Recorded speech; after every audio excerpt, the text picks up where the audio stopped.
Bonjour et bienvenue à un nouvel épisode de C'est quoi ta spécialité? Aujourd'hui, on a reçu Dr Landry, qui est une médecin de famille qui travaille en santé mentale. Elle nous a expliqué son parcours qui n'était pas du tout linéaire. Elle a commencé en étant pharmacienne, ensuite elle a fait sa médecine, elle est rentrée à la résidence en médecine nucléaire, puis ensuite elle a changé en médecine familiale, donc c'était vraiment un parcours atypique. Mm-hmm. Donc justement, elle a fait la médecine familiale en santé mentale, puis elle avait une vision un peu différente de ce qu'on est habitué d'entendre, donc elle prend vraiment le temps avec les patients. On a trouvé ça vraiment intéressant là, d'entendre ça, donc on vous souhaite une bonne écoute. Avant de commencer l'épisode, on aimerait remercier notre commanditaire ArchiMD. ArchiMD est une firme de gestion de patrimoine spécialisée dans les besoins des médecins. Que vous soyez étudiant, résident, en pratique ou à la retraite, c'est une firme de finances accessible et professionnelle qui sont là pour vous aider à gérer et à optimiser vos finances. Mm-hmm. Comme étudiant, si vous avez des questions pour vos prêts, vos assurances, votre marge de crédit ou même vos investissements, vous allez avoir des réponses à toutes vos questions dans une rencontre en ligne en moins de 20 minutes. On vous encourage vraiment à profiter de leurs services qui sont vraiment adaptés à votre situation. Le lien va être en bio si vous voulez prendre rendez-vous avec eux dès aujourd'hui. Donc, on remercie ArchiMD.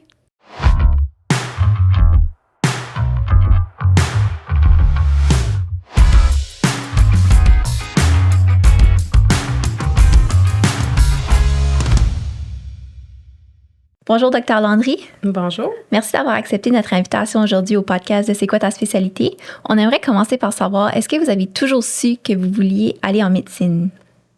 Bien, merci de me recevoir. Ça me fait vraiment plaisir de vous rencontrer. Je pense que j'ai toujours su que je voulais aller en médecine. Moi, je viens d'une famille de médecins. Je viens d'une famille où il y a beaucoup de psychiatres aussi. Et puis, jeune, c'était comme un peu ce que je devais faire. Ou c'était juste là. Il n'y a jamais vraiment eu de questions, mais quand j'étais plus, mettons, primaire, secondaire, l'idée, c'était de rentrer en médecine, mais j'avais une visée, je pense, plus romantique là, de la chose. C'est Dr Welby. C'est la médecine, il y a 25, 30 ans ou même 40 ans, là, c'est pas celle qu'on a aujourd'hui. On avait des médecins de famille qui suivaient des patients. Fait que j'avais vraiment cette idée-là, là, d'un cabinet où est-ce qu'on allait, puis où est-ce qu'on voyait le même médecin. Fait que c'était pas mal dans cette idée-là. Moi, j'ai fait mon cégep en me disant je vais rentrer en médecine. Mais quand j'ai fait mon cégep, j'ai fait des études en musique, conjointement à un DEC en sciences. Puis ça a été des super belles années. Là. Moi, j'ai adoré ce que j'ai fait. Ça a été les plus belles années de ma vie, je pense, en termes d'études. Mais la musique, ça aide pas à booster les notes. Donc, nos notes étaient comptabilisées ensemble, ce qui fait qu'à la fin, les cotes, là, je sais plus, Z, R, je sais pas on est rendu en quelle lettre, là, mais j'étais pas mal limite. Mais je peux rentrer en médecine. Okay. Puis après ça, j'ai persisté. Là, je suis rentrée en pharmacie. Puis tout le long de pharmacie, je me disais, je veux aller en médecine, je veux aller en médecine. Je me sentais toujours un petit peu, justement, que je faisais pas ce que j'aurais voulu faire, que j'étais pas au même endroit dans les soins de ce que je voulais donner. Fait que j'ai fait toutes mes études en pharmacie. Puis à la fin, un de mes amis m'a dit, mais tu devrais appliquer. Puis là, j'étais rendue un petit peu plus âgée. Je l'ai fait, puis ça a marché. Puis aujourd'hui, je regrette pas. Mais ça a été plus long avant de rentrer. Comment vous avez vécu ça, les études en pharmacie qui ont l'air assez intenses avec la pression de garder les notes encore? J'ai pas aimé ça. J'ai pas un bon souvenir de mes études. Il faut savoir que moi, quand j'ai fait mes études en pharmacie, c'était un baccalauréat qui n'existe plus, qui était vraiment très, très traditionnel. Sur 4 ans, c'était des cours théoriques là, pendant 3 ans et demi, du lundi au vendredi, 3 heures à 6 à 8 heures par jour. C'était très, très lourd en termes de quantité de matière. C'était très aride. On faisait de la clinique vraiment juste à la fin de nos 4 ans. Fait que c'était pas nécessairement... c'était dur parce qu'il y avait beaucoup de compétition, mais moi, je voulais pas aller en médecine à ce moment-là. Moi, j'avais mis ça de côté. Moi, je me disais, je vais finir pharmacie, puis je vais travailler. Puis c'est là que j'ai rencontré celui qui est devenu mon mari, qui est pharmacien. Fait que, tu sais, ça a été comme, OK, je vais le faire, tout en gardant en tête que j'aurais voulu faire autre chose. Puis j'ai été un peu prise de court, honnêtement, de finalement appliquer puis de rentrer. Mais je sais que, tu sais, si je faisais aujourd'hui les études en pharmacie, c'est un doctorat qui est très, très pratique. C'est vraiment un peu une approche par problème. Il y a très peu d'enseignement magistral. Probablement que les choses seraient différentes. Mais c'est très, très loin dans mon esprit, tout ça. Mais je pense que les bases restent là. C'est les bases de la pharmaco. J'ai travaillé aussi après. Fait que OK. ça reste encore, là. Je suis encore pharmacienne dans l'âme, même si ma licence est plus active depuis quelques années, là. Et c'était comment d'avoir ce bagage-là de pharmacienne pendant les études en médecine? Parce qu'on a plusieurs collègues qui ont fait pharmacie avant, puis jusqu'à maintenant, on n'a pas appris beaucoup à propos des médicaments, mais eux, ils en savent beaucoup. C'est comme, ça a dû être vraiment aidant. Bien, c'est aidant, puis en même temps, on dirait que des fois, c'est frustrant parce que, tu sais, quand tu es pharmacien, moi, j'ai fait de la pharmacie communautaire, donc de quartier. On est vraiment à la fin, tu sais, un peu de l'épisode de soins, ou au contraire, on est au début, puis là, on a un patient qui vient et qui va pas bien, mais on n'est pas en mesure de faire un diagnostic, de l'évaluer. Puis, à l'époque, disons, quand moi, j'ai terminé, il y a beaucoup de lois qui n'avaient pas encore été passées pour augmenter les capacités ou juste ce qu'on pouvait faire au plan clinique. Donc, c'était très frustrant des fois de savoir, OK, je sais exactement ce que je veux faire avec ce patient-là, je sais exactement qu'est-ce que je voudrais lui conseiller. Moi, ce que j'aimais, c'était la clinique. Ce que j'aimais le plus, c'était être avec le patient, c'était pas être derrière le comptoir. C'était pas ça que je trouvais le plus intéressant d'analyser un dossier. Fait que, tu sais, c'est les consultations que j'aimais le plus, c'est ça que je faisais le moins.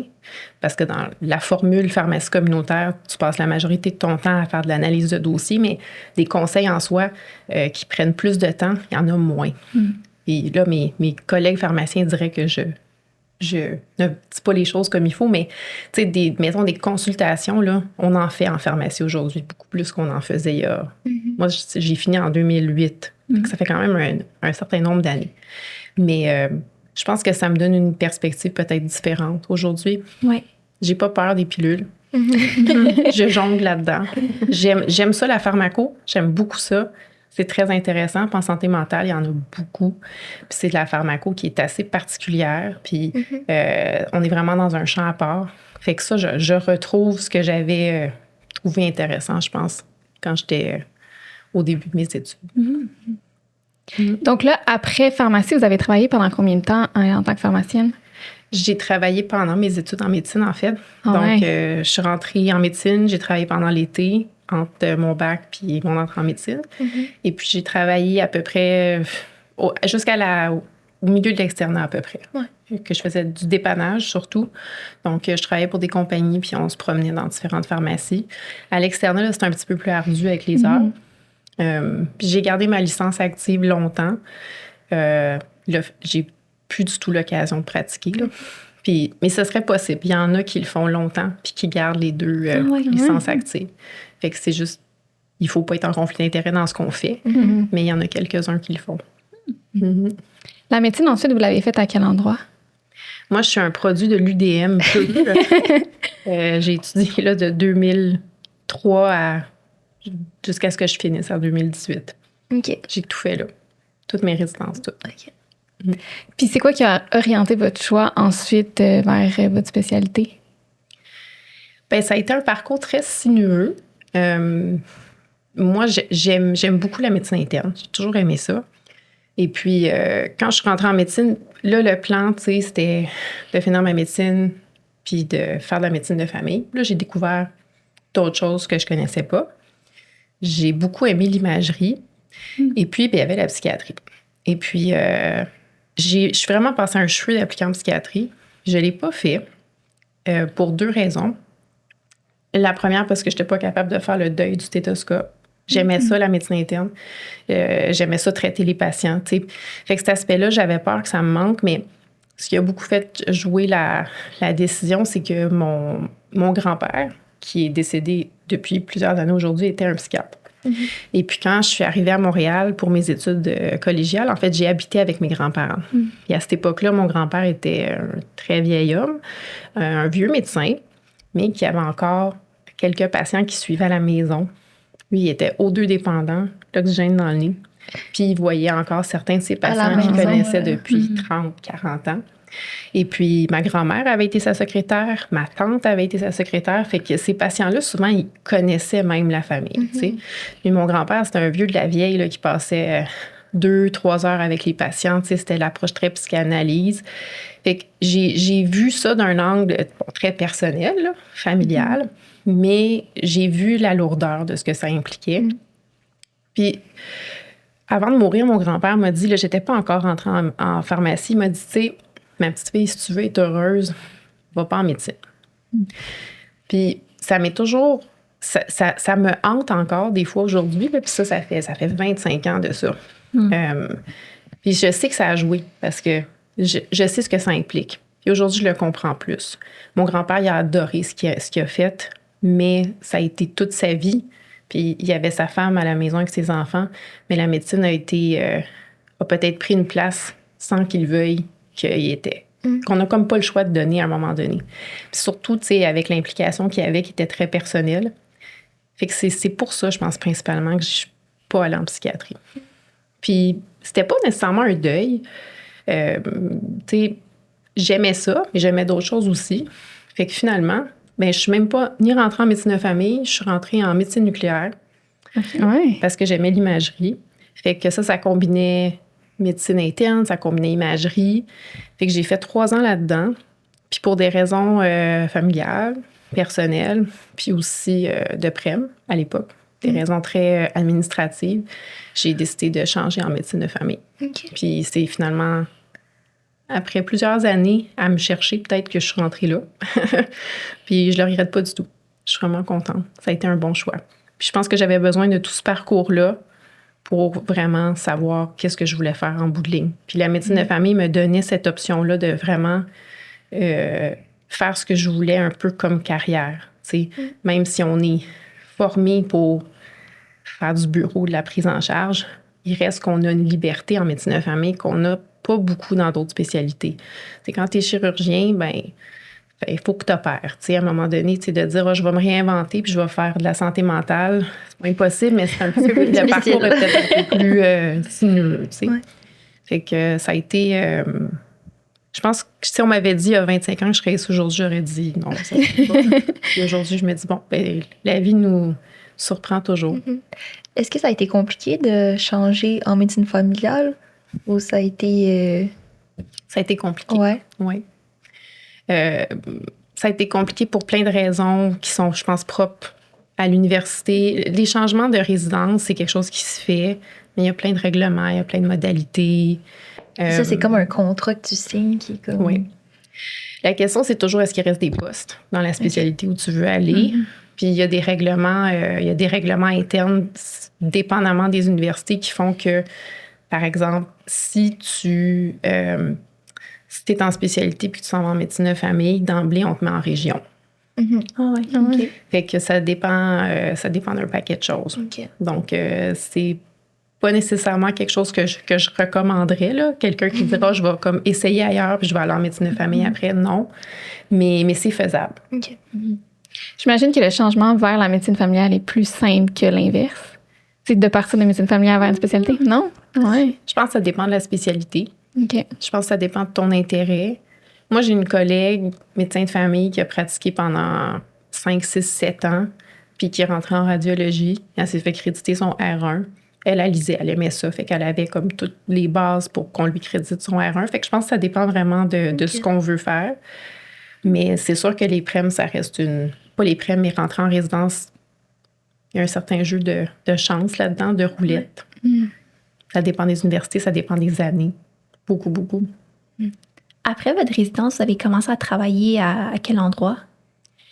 Moi, j'ai fait de la clinique, du bureau, tout simplement. Et puis, j'ai fait, en fait, 2 cliniques différentes avant de partir plus à mon compte, là, depuis à peu près 1 an et demi. Et puis, j'ai toujours travaillé en RAMQ. Donc, tu sais, j'ai pas travaillé dans une UMF, j'ai pas travaillé dans un GMF, j'ai pas travaillé à l'hôpital pour des raisons très, très pratico-pratiques puis très familiales, de jumeler travail-famille. La situation administrative du Québec en ce moment pour les prêmes est très complexe.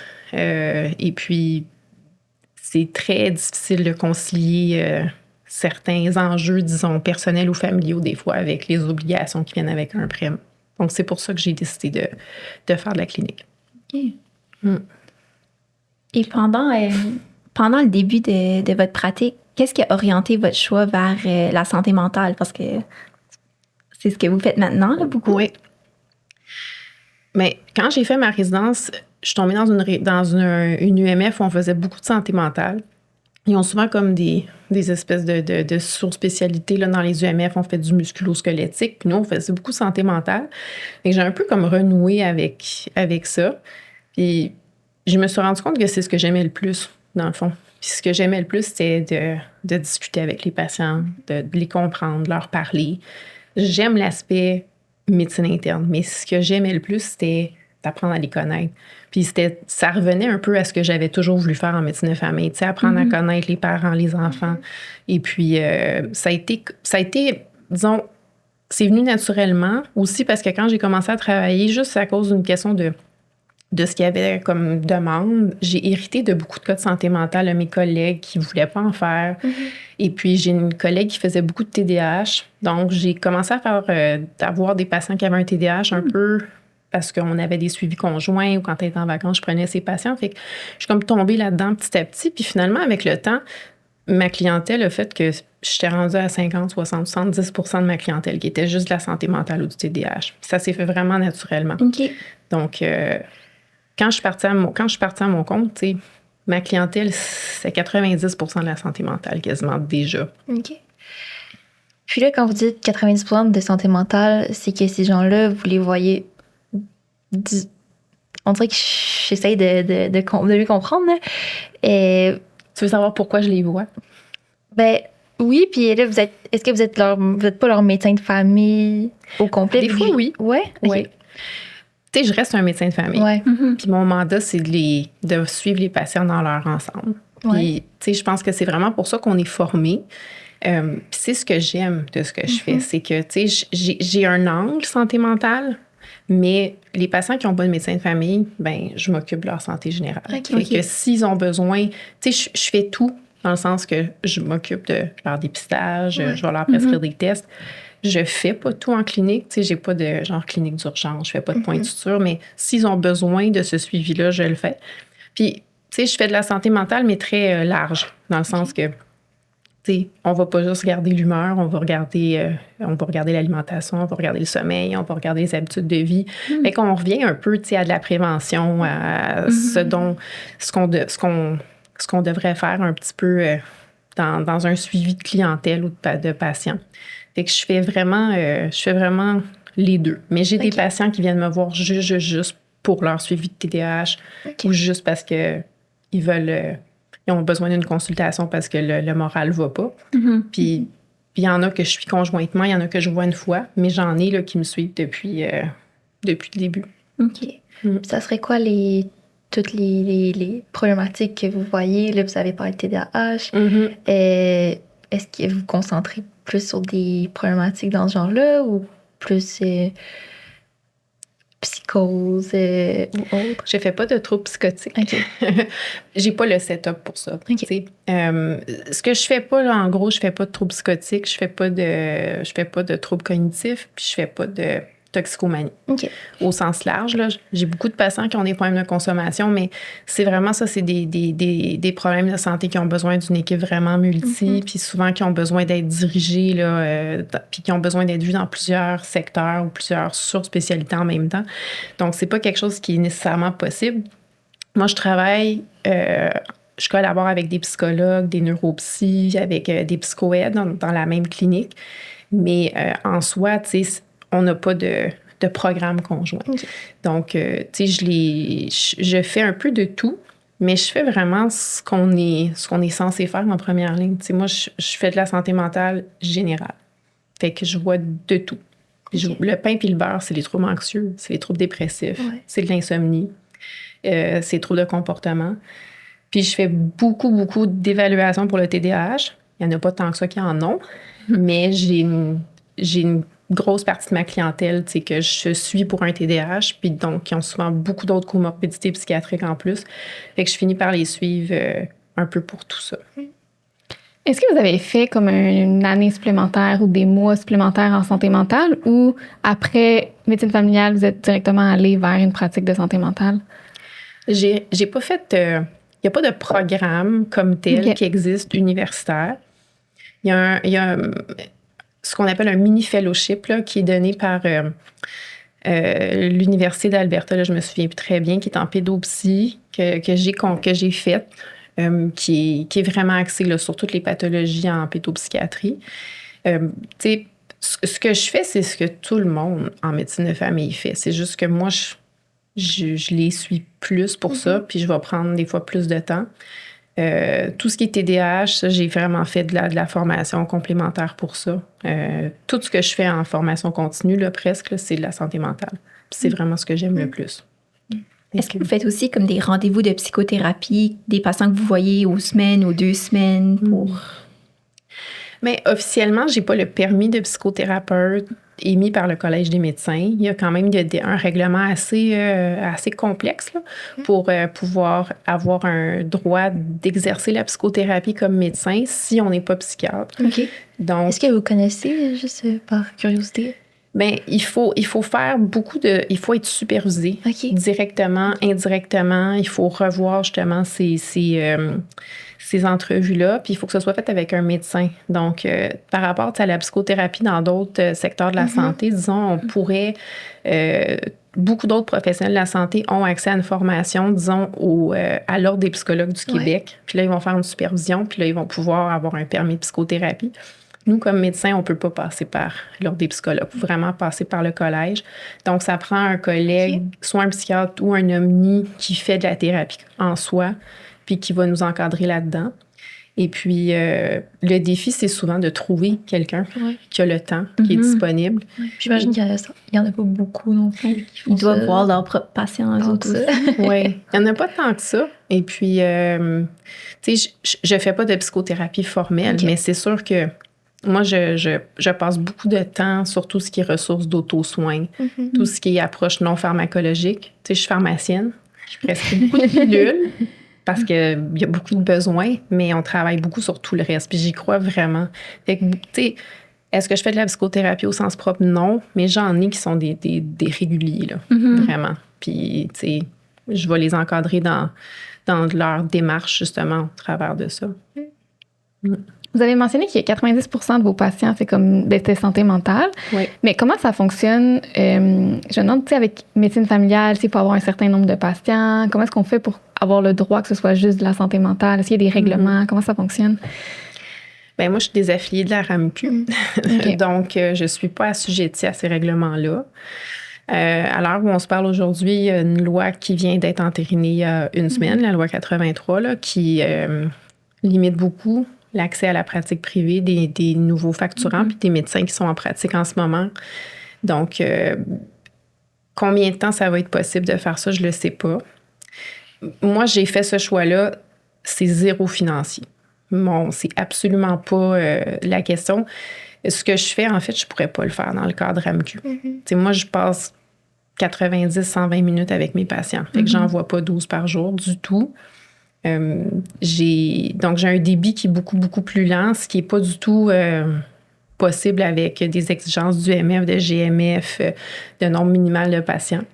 Et puis, quand j'ai fait ce choix-là, c'était justement, à la base, c'était pas parce que je voulais faire de la santé mentale, c'était juste parce que c'était pour des raisons de ce qui était disponible comme prême, puis que j'étais pas mobile pour m'éloigner de Montréal, pour des raisons personnelles. Puis c'est la réalité de beaucoup, je pense, de jeunes médecins. Donc, l'avenir va nous dire comment on va devoir s'ajuster aux normes gouvernementales. Mais pour l'instant, tu sais, j'ai pas de limite de patients. Okay. Je dirais que ce qui me limite, c'est que j'ai 7 jours dans la semaine, 24 heures dans une journée. J'ai plus de demandes que je suis capable de prendre de patients. Dans la clinique où vous travaillez, est-ce que ça arrive d'avoir des urgences? Êtes-vous en appel des fois? Ou... Je fais pas d'urgence formellement. La clinique avec laquelle je travaille non plus, mais c'est pas rare qu'il y a des gens qui vont rentrer. Il y a beaucoup de parents qui viennent. C'est une clinique qui voit beaucoup d'enfants. Et puis, donc, il y a des fois des parents qui rentrent et tout.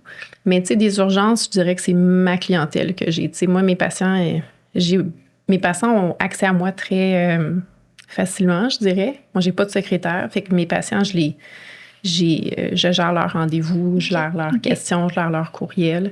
Puis donc, quand ils vont pas bien, ben je le sais tout de suite. Souvent, je le sais très vite. Fait que les urgences, je les ai souvent dans mes patients, mais c'est pas rare qu'il y a quelqu'un qui va moins bien.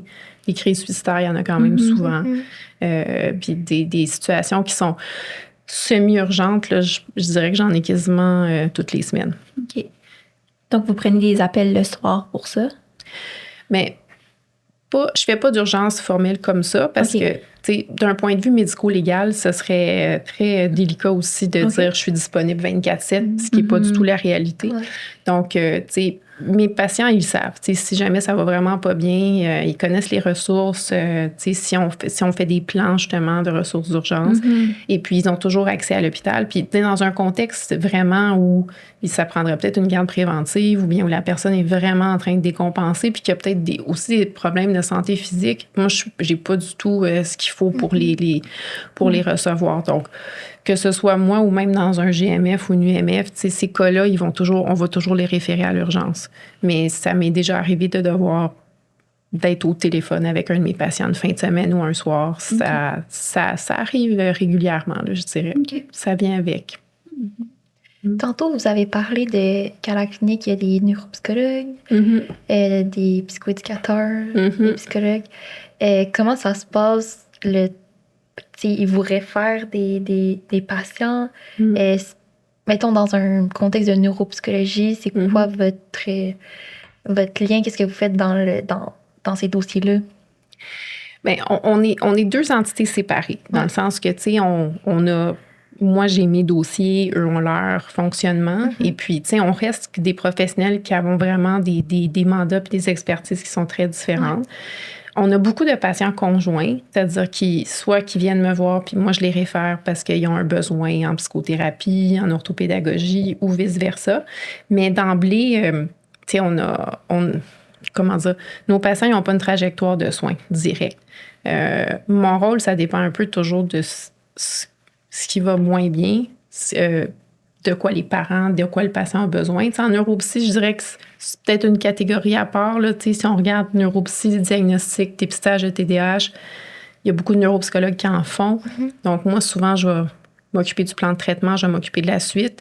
Mais des fois, c'est moi qui les évalue pour ça. Puis là, c'est un cas plus gris, plus atypique. Fait que là, je vais recommander une évaluation complémentaire en neuropsy. Donc, ça peut vraiment aller dans un sens comme dans l'autre. Mais il y a beaucoup de patients que je suis de façon complètement indépendante. Puis eux aussi. Ça rajoute quand même... c'est quand même le fun de pouvoir, j'imagine, référer comme rapidement. Puis d'avoir des collègues que vous connaissez le travail un peu. Bien, c'est très, très riche. Tu sais, au plan, là... intellectuel, au plan clinique, tu sais, de pouvoir aller parler à la personne qui a évalué le patient, puis, tu sais, des diagnostics d'autisme, là, ou TDAH, le neuropsy a passé 8 heures avec la personne. Souvent, les rapports sont extrêmement longs. Ils ont fait beaucoup de cueillettes de données, donc c'est très, très intéressant parce qu'on va chercher beaucoup de choses auxquelles on n'aurait pas nécessairement accès.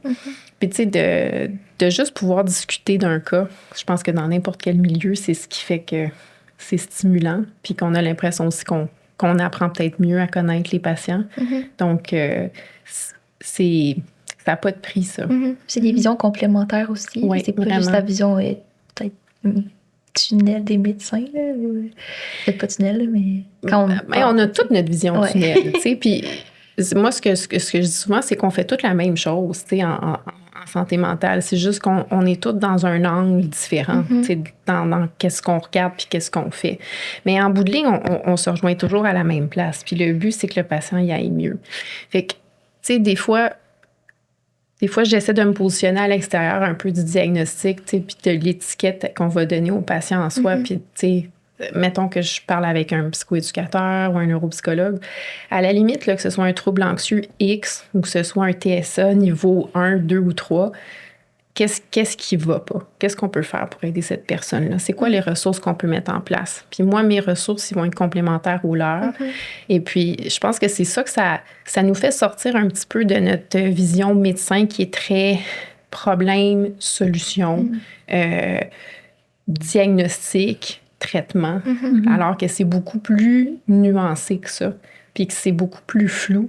Puis bien souvent, surtout, je pense en santé mentale, tu sais, il y a des diagnostics qui évoluent. Les patients, ils sont chroniques, mais tu sais, ça arrive là, qu'après une couple d'années, on voit un patient puis on se dit, OK, j'ai pas fait le bon diagnostic il y a 10 ans. C'était pas ça, finalement.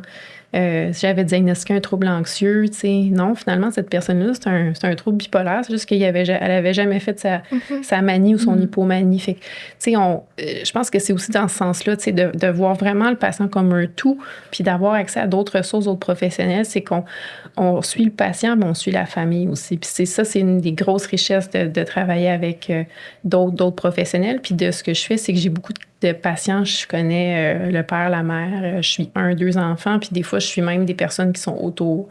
Fait que j'ai vraiment accès à tout ça. Ça, c'est assez extraordinaire. Parce qu'on finit vraiment par les connaître, à comprendre leur dynamique, puis c'est ça, moi, que je trouve le plus trippant. C'est de vraiment comprendre qu'est-ce qui se passe derrière. Après ça, je les diagnostique, puis je les traite. Mais c'est ce qui vient un peu en amont. Puis ça, de le faire en équipe, entre guillemets, ça apporte beaucoup, je crois. J'imagine de les comprendre autant, ça l'aide à les aider comme au maximum. Oui, là. beaucoup. Est-ce que ça devient délicat des fois de traiter comme l'enfant, le parent, frère et sœur et garder la confidentialité dans tout ça?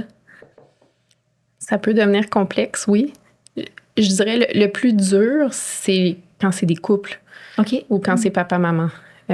Puis même quand il n'y a pas de problème d'enjeu de séparation ou quoi que ce soit, tu sais, ça arrive souvent là, que j'ai juste un des parents, puis à l'autre rendez-vous, j'ai l'autre parent, puis là, ils vont commencer à dire « Ouais, mais vous direz à ma femme là, que telle affaire, puis telle affaire. » Puis finalement, ils s'entendent pas, mais puis ils nous racontent des choses sur l'autre. Là, c'est comme quand tu vas à la confesse, puis que tu dis au prêtre « Mais là, vous direz à ma femme là, qu'il faudrait qu'elle change d'attitude. » Des fois, c'est un petit peu ça qui se passe devant moi. Puis on a des gros enjeux de confidentialité, même s'ils sont dans la même famille. Oui. Je dirais qu'avec les enfants, ce qui est difficile avec les enfants, c'est quand ils rentrent dans une période de transition, qui ont passé le 14 ans, mais ils pourraient être autonomes pour leurs soins, mais ils ne sont pas du tout. Puis le parent est là. Ça arrive souvent que le parent, c'est lui qui a organisé le rendez-vous, qui fait le suivi, qui m'écrit les courriels, qui parle à la place de l'enfant. Donc, ça, je pense que c'est n'importe qui peut l'avoir, mais c'est sûr que quand on sait beaucoup de choses, puis des fois, on lit des rapports, puis là, on apprend d'autres choses que les patients ne nous disent pas. Qu'est-ce qu'on fait avec cette information-là? Il faut, c'est faut être vigilant. Pour ceux qui nous écoutent, je me demande qu'est-ce qui pourrait les aider à orienter leur choix vers faire de la médecine familiale en santé mentale ou aller en psychiatrie? Qu'est-ce qui différencie un peu les deux? Il y a beaucoup, beaucoup de choses qui différencient les deux. Moi, le meilleur conseil que j'ai entendu pour savoir qu'est-ce qu'on devrait faire, c'est quand j'étais à la fin de ma résidence en médecine de famille. J'étais enceinte jusqu'ici de mon premier enfant. J'étais dans une clinique externe de gynéco avec plein d'externes. Et puis, il y avait une patronne qui discutait avec les externes puis qui leur donnait des conseils, justement. Puis elle leur a dit, demandez-vous pas ce que vous aimez faire maintenant. Demandez-vous pas ce que vous voulez faire en sortant. Mais demandez-vous ce que vous voulez être, puis comment vous voulez que votre vie soit dans 20 puis dans 25 ans. C'est là-dessus qu'il faut que vous basiez votre choix. Et puis, jusqu'à maintenant, c'est le meilleur conseil que j'ai entendu, je pense. Et puis, on n'y pense pas quand on est aux études. On est tellement dans le moment présent, puis, tu sais, ça va tellement vite. On passe d'une année à l'autre, l'externat, les CARMs de la résidence. C'est un rythme effréné. Puis quand on est dedans, on est tellement à fond qu'on dirait qu'on perd de vue un peu que ce qu'on fait là, on va le faire pendant vraiment longtemps. Et puis, moi, je pense que c'est une des choses qui fait que peut-être je me suis autant cherchée. C'est que ça m'a pris ce temps-là pour apprendre à me connaître puis pour apprendre vraiment à savoir qu'est-ce que je voulais. Puis moi, quand j'ai fini ma médecine, j'ai une dizaine d'années de plus au moins que tous les gens, avec la majorité des gens dans ma cohorte. T'sais, moi, j'étais mariée, j'avais un enfant. T'sais, ma vie j'étais déjà dans une vie personnelle qui était déjà très, très engagée. Et puis, c'est sûr que ça a joué dans la balance. Mais la question, c'est surtout qu'est-ce qu'on veut faire. Et moi, je savais que je voulais pas faire de SPIT. Fait que ça limitait déjà beaucoup de choses. Puis tu sais, quand on regarde, moi, ce que je fais quand même des soins aigus, puis je fais des soins chroniques aussi. Mais un psychiatre va vraiment avoir des cas beaucoup plus lourds, beaucoup plus complexes, des cas de 2e, 3e ligne. Tu sais, tous les cas qui sont plus gris, là, atypiques, qui ont des évolutions qui sont pas habituelles, qui répondent pas au traitement, c'est eux que les psychiatres voient maintenant. Tu sais, tout ce qui est première ligne, là, aujourd'hui, c'est les omnis qui font ça. Fait qu'on a, je dirais, les spécialistes héritent il y a une très grosse lourdeur clinique à ce qu'ils font. Puis c'est vraiment, en psychiatrie, là, du moins, c'est vraiment eux qui vont s'occuper de tout l'aspect plus hospitalier. Mais est-ce qu'un psychiatre pourrait faire ce que je fais avec, disons, son expertise? Oui, sûrement, puis il y en a qui le font. Mais c'est la principale chose, je pense, de se demander, OK, quel genre de pratique est-ce que je veux? T'sais, moi, j'aime pas les hôpitaux. Je suis un médecin qui aime pas les hôpitaux. J'aime pas ça. J'aime pas l'ambiance. J'aime le monde, j'aime ça être avec eux, mais ça, j'aime pas ça, les hôpitaux. Fait que j'aurais pas fait une très bonne urgentologue ou une bonne hospitaliste, t'sais. J'adore l'urgence dans le sens que je trouve ça super le fun, mais j'aime pas l'ambiance d'une urgence. Fait que, tu sais, c'est ça qu'il faut se demander, je pense. Mais après ça, on peut relativement orienter notre carrière comme on veut, dans les limites de ce qui est possible au plan législatif. Comment vous êtes allé chercher votre formation? Ben, vous avez parlé un peu tantôt au niveau tout ce qui est plus psychiatrie. Ça serait quoi vos conseils, en fait, pour, mettons, un médecin de famille qui veut aller s'outiller par rapport à ça? C'est une question très large. Il y a une chose que j'ai pas dite par rapport à mon parcours, c'est que le TDAH... Je suis tombée dedans un peu sans le vouloir dans la première clinique où j'étais, mais j'ai été bénie d'avoir 2 enfants qui ont un TDAH et de comprendre que le papa en avait un aussi. Et donc, j'ai appris à connaître ça par la force des choses parce que je vis là-dedans 24/7 depuis 20 ans finalement aujourd'hui. Donc, je pense que je me suis outillée comme conjointe, comme maman. Je le fais encore. Et puis, donc, ce que je suis allée chercher d'un point de vue très personnel, puis après ça, je suis allée chercher la formation complémentaire d'un point de vue médecin. Mais ça, c'est vraiment dans un angle assez, je dirais, assez précis, parce que le TDAH, en soi, il y a vraiment le TDAH, ça reste que c'est très large. Ouais. On a l'impression que c'est très restreint dans ce que ça représente. C'est un trouble d'inattention, de l'hyperactivité, mais du TDAH, en fait, c'est de la santé mentale ensuite plus large, vraiment. Donc, tu sais, d'une façon comme l'autre, d'aller chercher des formations qui... ça se complète un petit peu. Tu sais, si je fais une formation sur les troubles de l'humeur, ben ça va m'être utile quand je vois un patient qui a un TDAH et vice-versa. Mais il n'y a pas de parcours précis. Il n'y a pas de recette. Moi, je l'écris à chaque jour un peu, la recette aussi de ce que je vais faire. Dans votre pratique, qu'est-ce que vous aimez le plus de votre quotidien? Le contact avec les gens. C'est vraiment super. D'apprendre à les connaître, de rentrer dans une partie de leur vie. Et moi, je suis extrêmement privilégiée. Les gens me donnent accès à ça. Que d'avoir la chance d'apprendre à les connaître à certains moments clés de leur vie, parce qu'il y en a, tu sais, qu'on suit petits, puis là, qui arrivent un peu plus âgés. Il y en a qui prennent leur retraite, il y en a qui deviennent parents. Puis donc, il y a des moments très clés dans une vie. Puis comme médecin de famille, justement, ben on aimerait ça pouvoir être là, puis les voir évoluer. Puis ça, c'est extraordinaire, vraiment. Et puis, tu sais, tous les jours, j'ai une conversation intéressante avec mes patients. Puis je pense que j'apprends beaucoup sur moi. Mais puis j'apprends beaucoup sur juste ce que c'est d'être un humain. T'sais. Les patients, ils nous apprennent beaucoup sur nous-mêmes. Puis moi, je suis très humble par rapport à ce que je fais. Moi, je les guide là-dedans. Moi, je fais pas, c'est pas moi qui fais le travail, c'est eux qui le font. Moi, je les accompagne là-dedans. Mais de pouvoir justement faire ça avec eux et puis qu'ils me laissent rentrer dans une partie de leur intimité, ça, je trouve ça très touchant parce que ça nous permet aussi de mettre beaucoup de choses en perspective par rapport à nous. Et ça, c'est d'une richesse là, au plan humain incroyable. Je pense que pour moi, c'est peut-être même thérapeutique de faire ce que je fais. Moi, ce que je fais, ça me fait énormément de bien. Là. Moi, j'adore ce que je fais. Ça peut être très lourd émotionnellement, mais ce que je gagne en retour est tellement grand. Les patients me donnent tellement que ça compte. Tant mieux. Ma question, c'est un peu le contraire de la tienne. Est-ce qu'il y a des choses que vous aimez moins, autres que genre la paperasse? Mais j'imagine qu'il y a moins de paperasse. Vous n'êtes pas avec la RAMQ? Bien, la majorité de mes patients sont suivis ailleurs pour la RAMQ. Je les réfère à la RAMQ. Donc, je remplis des formulaires de service tous les jours. Je remplis des formulaires de guichet d'accès en santé mentale pour des services. Fait que la paperasse, c'est ce que j'haïs le plus. Okay. Mais ce que je trouve très pénible, c'est les notes, vraiment. On a beaucoup de choses à colliger là, en santé mentale. Puis dans les évaluations, il y a beaucoup de questionnaires.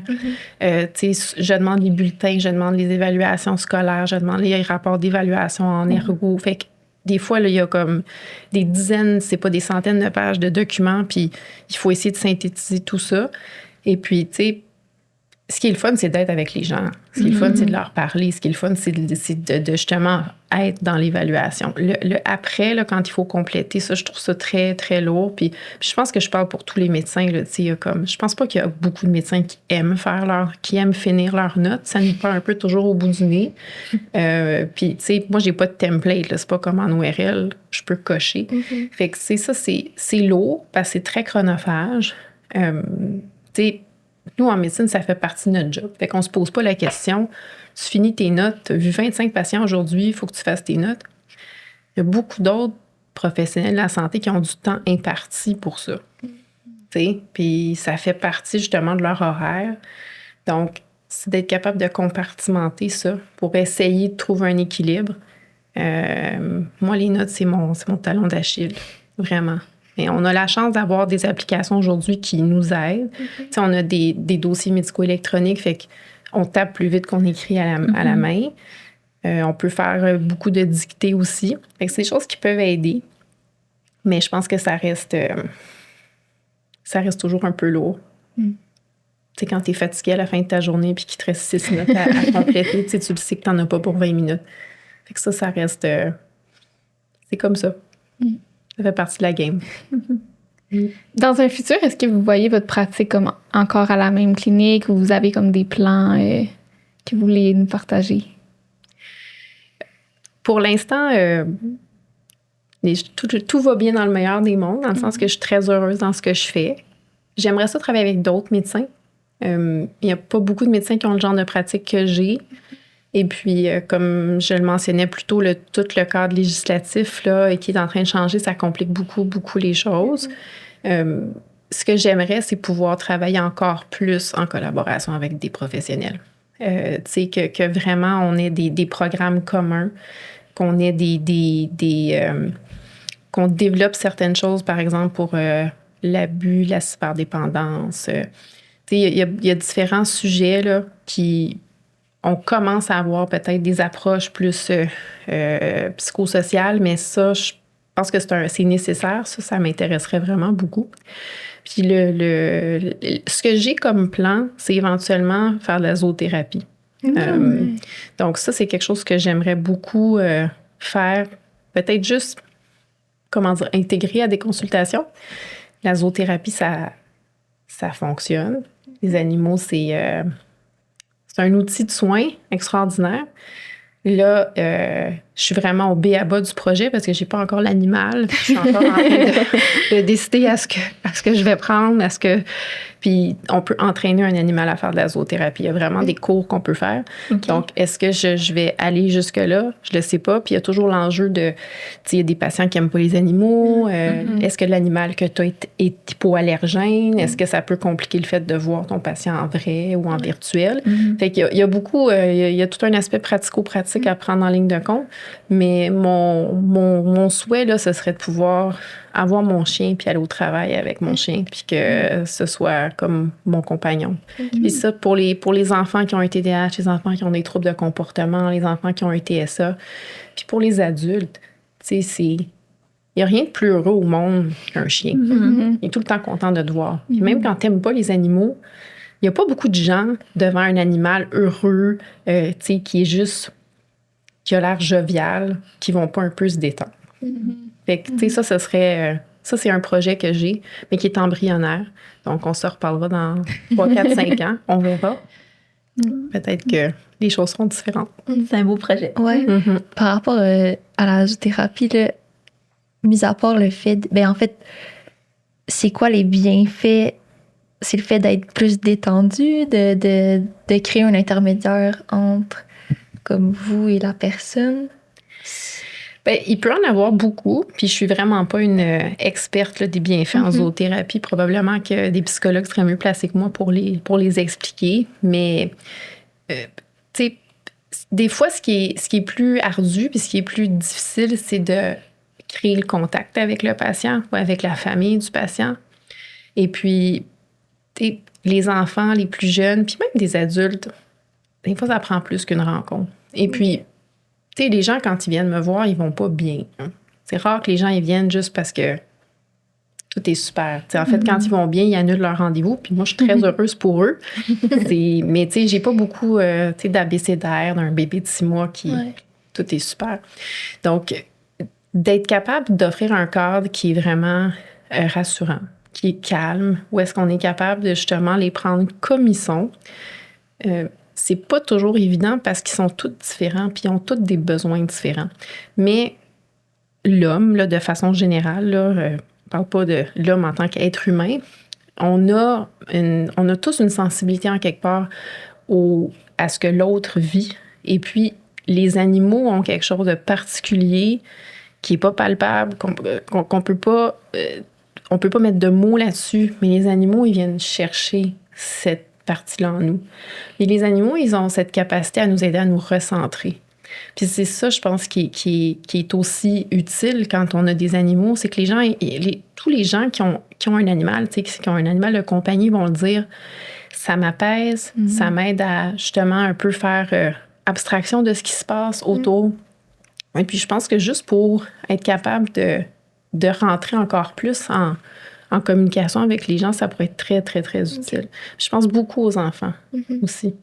Parce que les animaux, les enfants, ils vont être à l'aise tout de suite. Puis on n'a pas besoin de leur expliquer, ils se comprennent.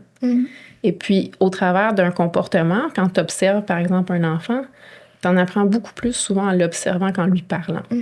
Puis le parent, il t'en donne beaucoup d'informations.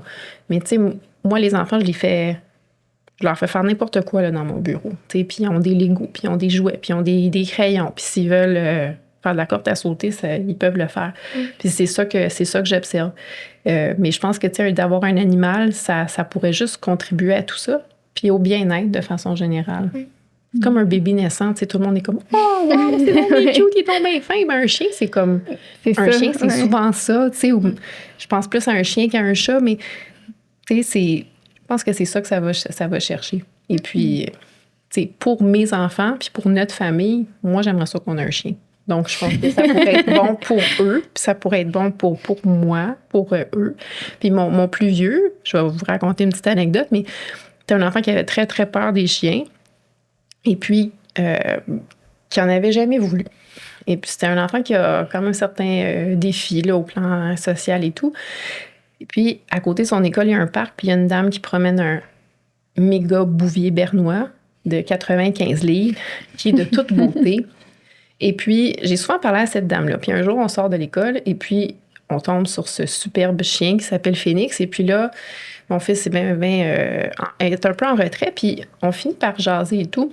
Puis après, à peu près une vingtaine de minutes, mon enfant, qui avait 7 ans, 8 ans à l'époque, jouait avec cet animal-là. Il lui lançait des balles, il lui lançait de la neige, ils ont joué à cache-cache. Puis j'ai vu mon enfant complètement transformé.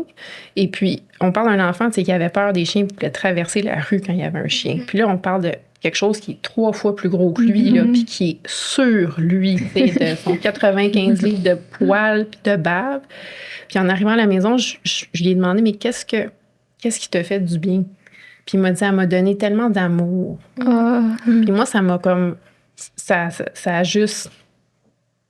a comme réglé la question. Je me suis dit, OK, si ça lui fait autant de bien que ça, ça va être quoi quand on va l'avoir avec nous? Je pense que c'est un peu ça que j'essaie d'aller chercher quand j'en aurai un.